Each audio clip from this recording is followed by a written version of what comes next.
Sweetfern is a native woody shrub that thrives in areas that have poor acidic and sandy soil.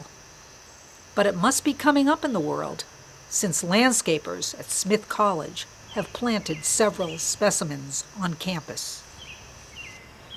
This plant pioneer spreads by underground roots that send up shoots to create colonies.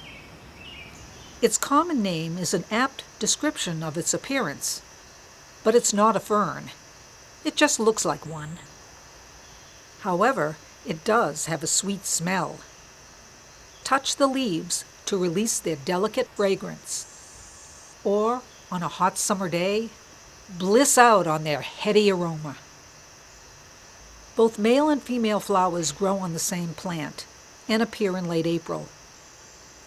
The showy male catkins are more obvious than their oval female counterparts. Supposedly they're edible, but I've never been able to get them at the right time. Later, fuzzy nutlets develop that look like miniature spiny sea urchins.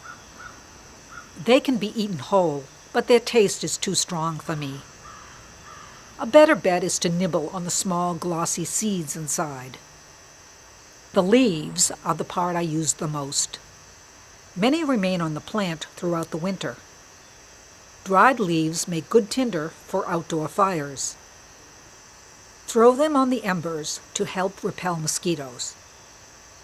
To dry them, hang in a cool place, then transfer them to a glass jar for future use. Mix them with other fragrant plants to use as stuffing for herb pillows. Fresh leaves are somewhat sticky. I place them on the bottom of my collecting container to preserve fruit that I've just picked. They also can be used as an external remedy for mild cases of poison ivy or minor skin ailments. Put a bunch of leaves in a pot and simmer for at least a half an hour to make a strong aromatic infusion. An oily residue may float to the surface. It's not a problem. Strain out the leaves, then dip a cotton ball in the liquid and wipe the affected area 2 or 3 times. The juice stains clothing, so be careful when you apply it. Freeze any excess in ice cube trays for when the plant isn't available. Even if you never encounter poison ivy, sweetfern leaves make a delightful tea. To brew your own, cover a handful of fresh leaves or about 2 tablespoons dried ones with boiling water. I use a teapot for special occasions. Steep for 3 to 5 minutes, pour into a glass or cup, and remove the leaves. Add sweetener if you wish. Although the tea has a green tinge in this film, it's actually a pale yellow color.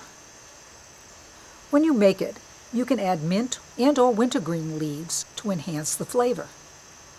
Remember, if it sits for too long, it's more of a medicine and thus is much stronger. Here's a fun fact. Did you know that sweetfern played an important part in early American history? In 1773, rebellious colonists threw British tea overboard in what became known as the Boston Tea Party. Because they needed their tea fix, the protesters substituted several local plants, including sweetfern, to make their own Liberty teas.